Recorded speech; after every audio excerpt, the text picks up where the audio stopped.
All right, welcome to Moonshine of Music, Taylor Hernly. It's great to have you on. Great to be here. Been trying to book you for a minute. You keep being booked every time I'm trying to book you, which I think is a positive. Right. Yeah. Yeah. So if you're like busy with other shows, then I go like, man, I really got to get him on. Like people are demanding this cat. We got to see what he's about. Yeah, I always tell people that's the problem with working with busy musicians is they're always busy. Ain't that the truth? So when did you start with music? How old were you? I started taking drum lessons when I was in 5th grade from a guy named Joe Means, who's a local cat around here. He's played in all kinds of bands. I started in 5th grade, and then when I got into high school, I started getting introduced to girls, so I wanted to change it up a little bit. And I was really big into the Beatles and Nirvana, and appreciated songwriting a little bit more. So I picked up the guitar, and one of my good friends back then taught me a C chord, and I learned everything else by myself. But, so I went from there. You got to start somewhere. Yeah, exactly. You got A chord, started out, right? Yeah. I mean, it wasn't an A chord, it was a C chord, but, a singular chord. Exactly. My first ever chord was an E minor chord, and he was like, well, check this out. And he plays a C, and I was like, so my first song ever was a E minor C, so. There's about 10,000 country songs that are in that realm, so you could have, covered them. I'm sure. Right. So, so you started drumming through high school, started playing some guitar, and then I know that you've played drums for some rather large bands, right? Like David Allan Coe. Right? Yeah, I played for him, for a little bit. So like how do you get from high school drummer and guitar player sometimes to playing with a nationally touring artists like that? Some incredibly good luck, I guess. My first ever offer, we're actually coming up on the 10-year anniversary of the first time I really hit the road. I was just hanging out one day, and my good friend hit me up and be like, hey, Wade Jennings is looking for, Wade Jennings, who was Waylon's grandson, he was like, he's looking for a drummer. He's like, when you want to try out, like they're staying at the house because they used to house traveling musicians all the time. Just happened to be a friend that I met in high school. And, so shout out to the Fletchers, and so I went on the road with him and started my journey there. And I've played for, Josh Morningstar. Well, and Josh Morningstar, I played a couple times with the Rumpke Mountain Boys, at some bars and stuff. And then played for David for a little bit, about 6 months, and then COVID hit.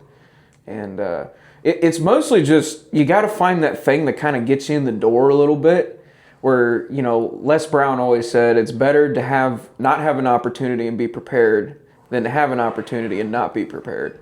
So it's kind of one of those, you just kind of bust your butt, work on your craft, and then when the opportunity comes up, then you're going to get the gig, and then it goes from there. Because if you go on that gig and you show that you can do it, like hit the road and play these big shows and do these things, then other people will call you, willing, God willing, and, I was never really afraid to take risk. I was never afraid, especially when I first started booking my solo stuff.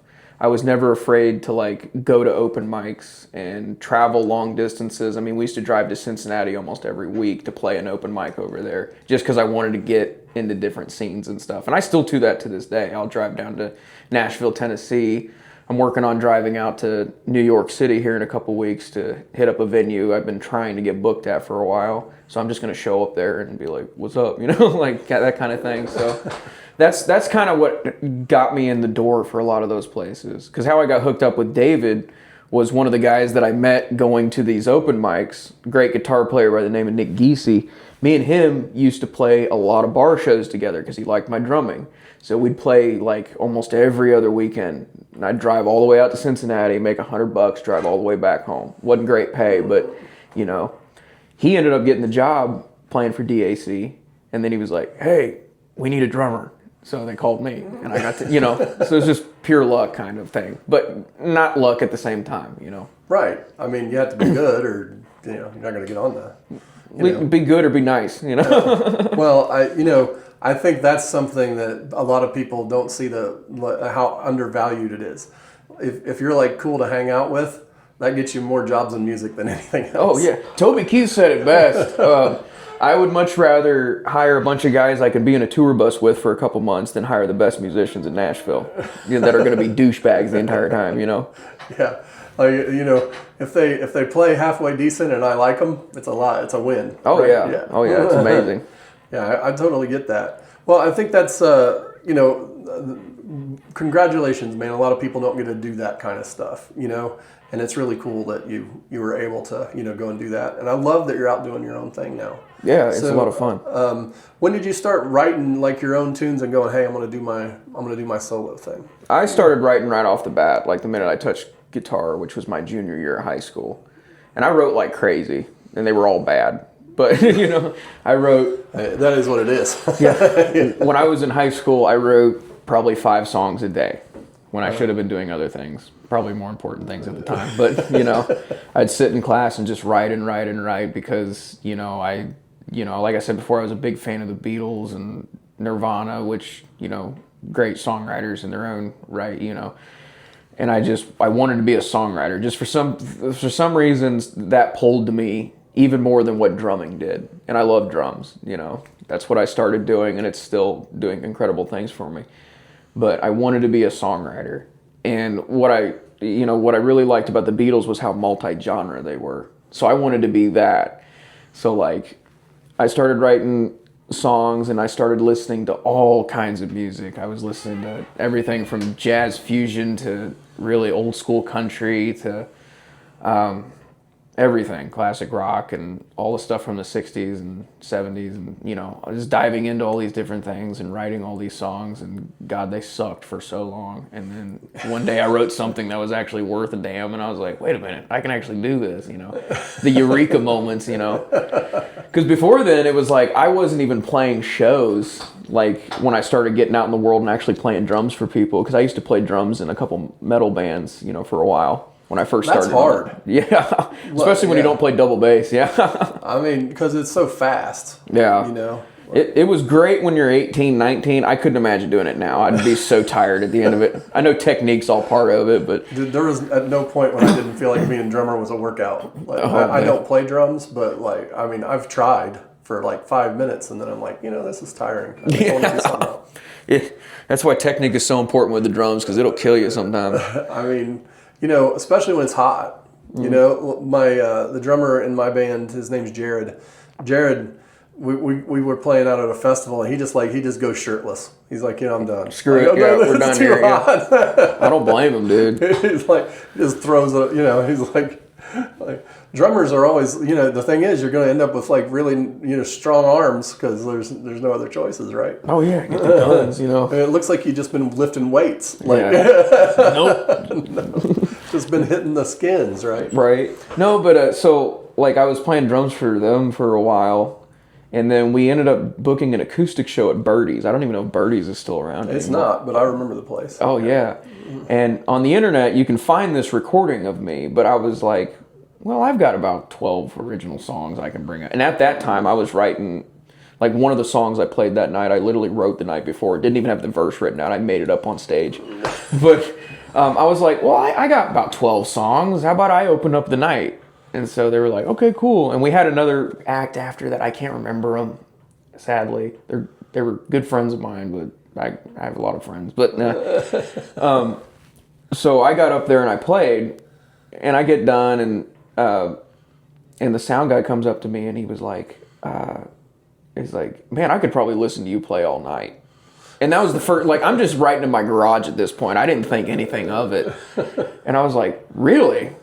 Okay. And that was in my brain, I was like, there might be something here worth tapping into. And just over the years of playing drums and being around, because I played for Josh Morningstar for a while, and he's an incredible songwriter. And being around all these guys that were great players and great songwriters and knew how to be professional on stage, it morphed me into actually being the songwriter that I never thought I could be. So that's where it started. Yeah, I mean, that really is. So what's your, what you got? Do you have a recording in progress? Do you have a new album that's coming? What do you got going on? So right now, I'm broke. And I've been recording a lot of stuff in my garage. And I've got actually a pretty decent garage studio set up. It's all DIY, like literally blankets hanging on the wall and stuff. And I went to Sweetwater last year and got some really good condenser microphones, the WA-87s, and those things are like heaven sent. And I got a very basic setup. Like, it's not professional recording at all, but it's raw, and the people I've sent it to judge, like, hey, what do you think of this? Because it's just acoustic cajon and vocals and like harmony vocals and stuff, and it's like, you know, they've been like, man, the mix sounds great. So I do have stuff coming out. I actually have a song that I'll play tonight called Swamp Man that's coming out not this Friday but next Friday, April 24th, depending on whenever this comes out. But I mean, it'll be, you know, in the past probably, right? Yeah, but, you know, because we're a couple weeks of. Gotcha. Yeah. Well, it'd be coming out April 24th, so it might already be out by now. But I recorded all that in the garage, and I was really happy with it. I'll be recording pretty much acoustic music throughout the year. That'll be coming out every 8 to 16 weeks, so it'll be consistent. I do have hopes of like next year to actually release a full band album. I've got one in the can, but there's a lot of stuff behind that we're trying to deal with behind the scenes. And there's a couple other producers that I've reached out to or have talked to or have shown interest in working with me that, you know, hopefully that'll be a thing here soon. But until then, it'll be just acoustic music I made in my garage. So. All right. I mean, I'm looking forward to listening to whatever you put out, my man. Right on. I first heard you like at an open stage. You were talking about going to them at Square Cat Vinyl. Oh yeah. And I was like, hey, that's good. Like, you know. Oh yeah. You know, that show was always so fun because there's so many, you know, such a wide variety of people. Mm-hmm. But every time there'd be like 30 folks or whatever doing one song, and like 15 to 20 of them were people that were pros. Like they played every weekend somewhere. Oh yeah, yeah. You know, I mean, like there's, it's kind of wild because, you know, you'd expect that in Nashville. Yeah. In Indianapolis, like that was a thing, right? That was a really cool open mic. It's sad that it's gone. I know. You know? I mean, I know you got Chris Wolf's shirt on, and he hosted the thing. Oh yeah, that's where I met him, and yeah, he was really good friends with my aunt. When I first walked in there, that was the first thing he said to me. Is like, "Is your aunt Dawn?" I was like, "Yeah." He's like, "Oh, okay." I was like, "Oh, okay. I guess I know him already." I don't know. Yeah, Chris is a great dude, and you know, he's quite a character. He's always fun to hang out with. Oh yeah, love him to death. All right, man. Well, you want to get out there and play some songs? I'd love to. All right. Well, here we go. Taylor Hernly on Moonshine of Music. How's everybody doing tonight? Good. It's great to be here in Greenfield. I play a lot in Greenwood, so when I shot the promotion video for this show, I had to do it like 15 times over because I kept saying Greenwood instead of Greenfield, and I felt like such an idiot. All right.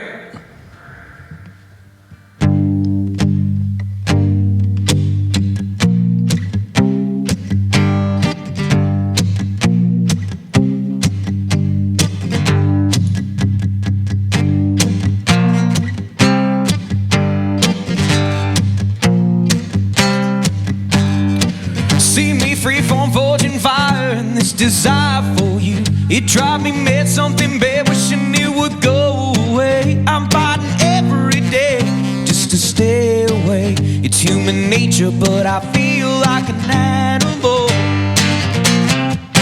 Oh, I feel like an animal.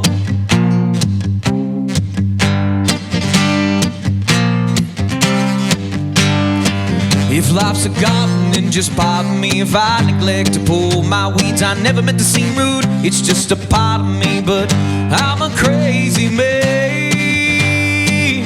I'm just lonely in this old cold house, in this old cold world.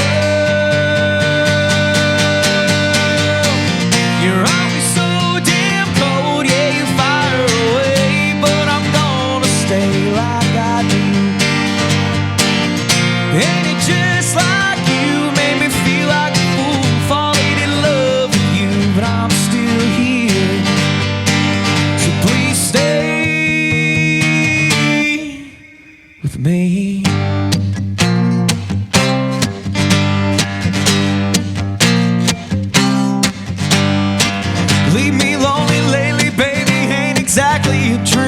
Anxiety can damn near ruin everything. I don't mean to sound crazy, but you're driving me crazy.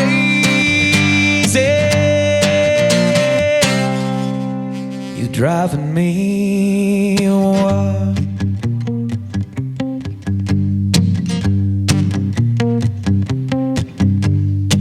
I'm feeling like a dead man, I'm feeling like a fool. Lead me to the snake pit, hang me up like a tool. How do you even do that? Leave a trail for the next damn fool that comes to your house, buys you love straight through your nose. Yeah, straight through your nose. You're always so damn cold, yeah, you fire away, but I'm gonna stay like I do. Ain't it just like you made me feel like a fool, falling in love with you, but I'm still here. So please stay with me.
In this old cold world, you're always so damn cold, yeah, you fire away, but I'm gonna stay like I do. Ain't it just like you made me feel like a fool, falling in love with you, but I'm still here. So please stay with me. Stay with me.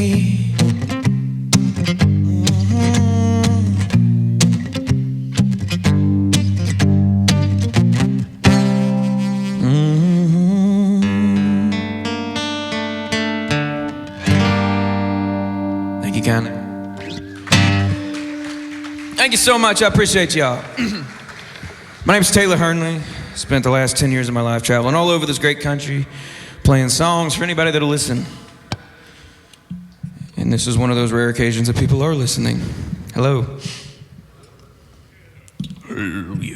Anyway. I just have a list of songs to play tonight. I don't have a set list.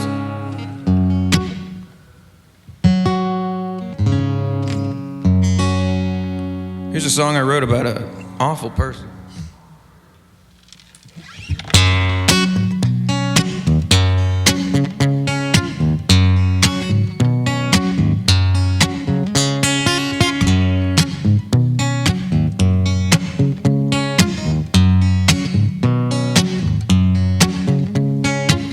It seems I'm going crazy, trying to wonder why, babe. You take me for a fool and leave me out to dry, babe. Tried not to give in, but you woke that side of me. Now I'm saying things that I don't really mean. Or do I? Do I? I don't know. You tell me. You got me going like you always do. Such perfect chaos in the lines you drew. Just like the lines you snorted love away. Now you're begging me to come home to stay. But baby, you got your blood money, I got the love, honey. Why don't you just come around and see? You paint such pretty pictures, you've got a self-addiction, and damn boys line the blocks to see. You don't want me.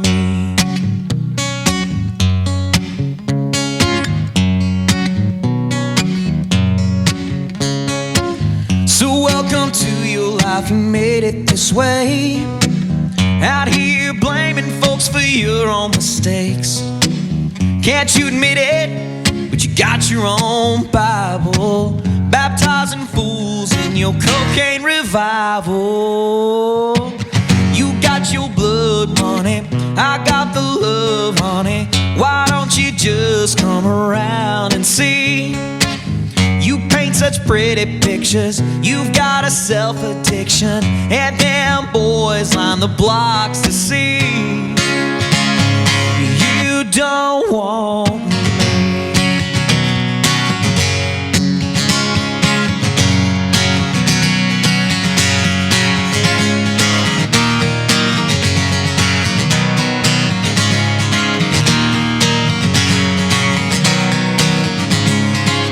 You got your blood money, I got the love, honey. Why don't you just come around and see?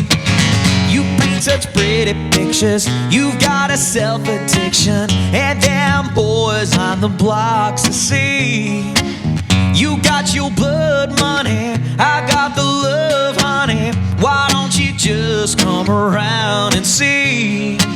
You paint such pretty pictures, you've got a self-addiction, and damn boys line the blocks to see.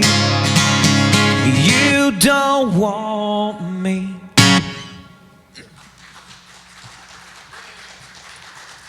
Appreciate you very much. There's a version of that on Spotify that I recorded out in my garage. I was a little too ambitious with it, and I recorded a full band thing. Like, I think I play every single instrument on it. I'm not much of a bass player, but I can get away with everything else. But I'm not much of a mixing and mastering guy, and I learned on the spot, and it was a nightmare. By the time I got done recording that song and releasing it, I was so damn tired of it that I didn't even want to touch it afterwards. Didn't promote it, didn't do anything. So I'm recording an acoustic version in my garage. It's a lot more stripped down and a lot less work behind it, so I can promote it, and hopefully that song gets the love it needed, I guess.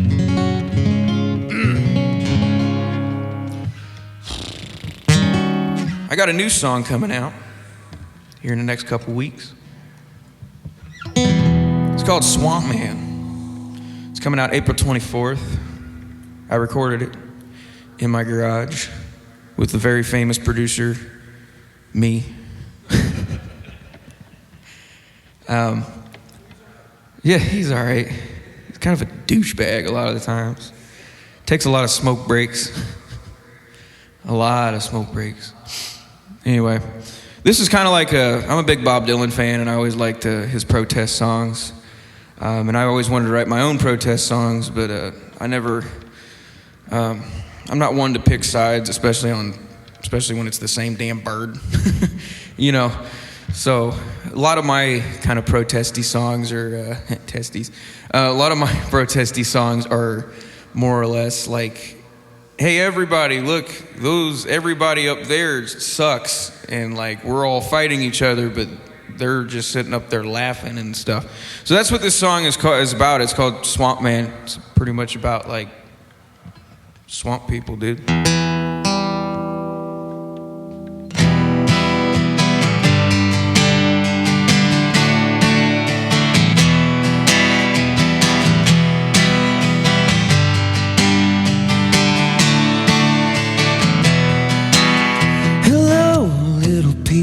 I hope you're looking fine. I'm just in my oval house here, losing my mind. Say I've got something to say. I guess I've said it all. I'm hiding in your TVs, look real close. Can you see me? Oh my, my, my, what lovely thoughts you have. Be ashamed if I took them all and used the data for my aftermath. Destruction and taxes are all I see. convince them that you're all the enemy. So tell me now, dear people, have you guessed it? If you can't call it in, baby, just text it. Swamp man, baby, you know I got a plan. Some silver in my pocket and a gun in my hand. Working all day just to shake the truth away, but you got yourself a commotion to see. So tell me now, dear people, do you see through the facade? Adhering to your principles, I am the true American God. I don't play by the rules, I just play to the fools. Left or right, it's all subjective. It's all just part of my political invention. Oh my, my, my. Where do we go from here? I give you signs and movies, but you all just disappear. Eyes Wide Shut was a documentary. I killed Stanley Kubrick and the Kennedys. You see some high men, baby, you know they got some plans. Papers in their pocket and they're serving up deadpans. The world on the cusp of a second-hand war. The swamp man's the only one they will die for. Swamp man, baby, you know I got a plan. Some silver in my pocket and a gun in my hand. Working all day just to shake the truth away, but you got yourself a commotion to see.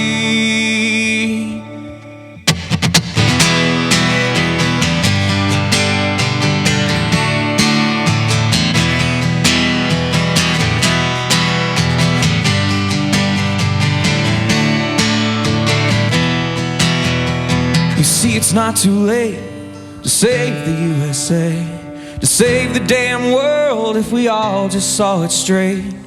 You see, they fooled ourselves thinking they're in control, but really you're in control. Bigger truth more than they want you to know.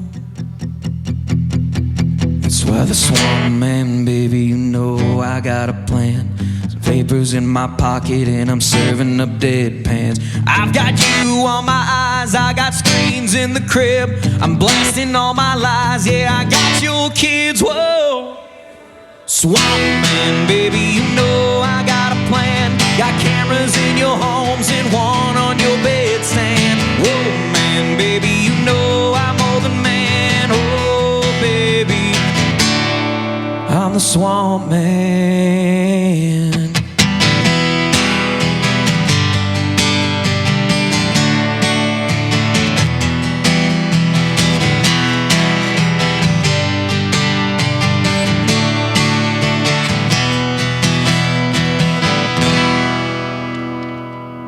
Thank you very much. Appreciate you.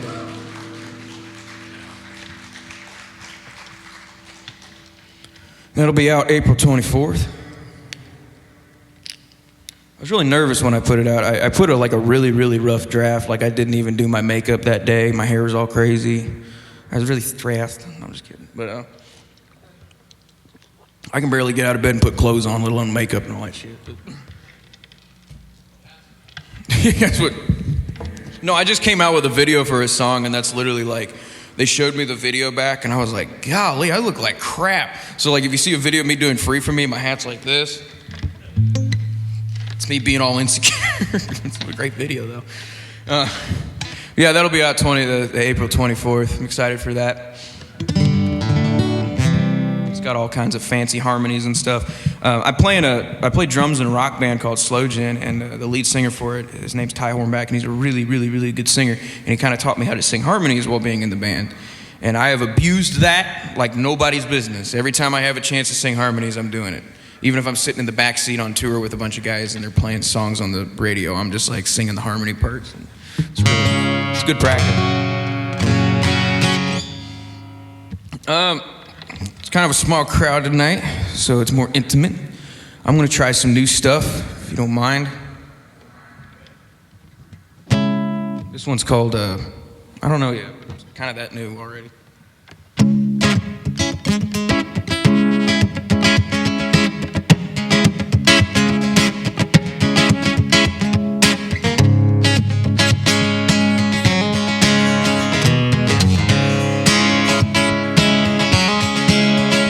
What you got for me don't care about me no more. But you wanna cry over things that I know. You left me hanging on the line for so damn long, babe. Guess I'll call you when I can. And I say, girl, you wanna test my hand. And I say, girl, you wanna go over my plans. I guess you got your groove, but you don't understand. When you play with me, you play with fire. I don't want you to call my name. I don't want you to play your games. I don't want you to cry every single night. I just want you to be gone. I just want you to be gone.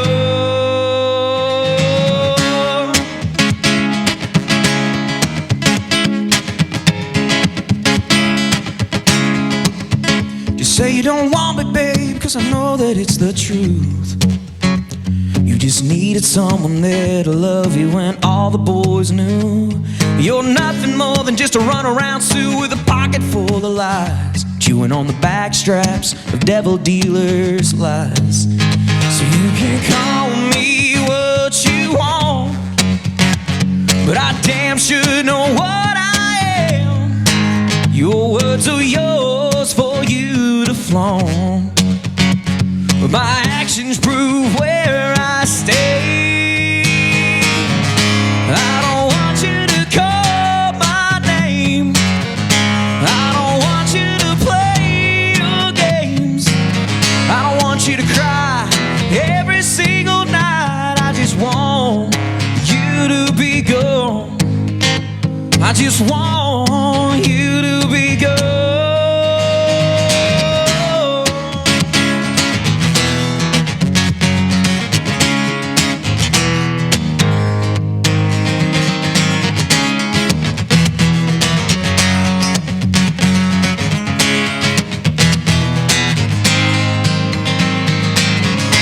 I don't want you to call my name.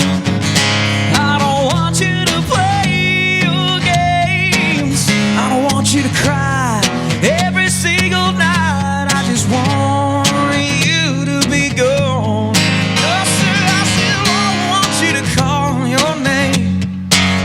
Oh, I don't want you to play your games. I don't want you to cry every single night. I just want you to be gone. I just want you to be gone.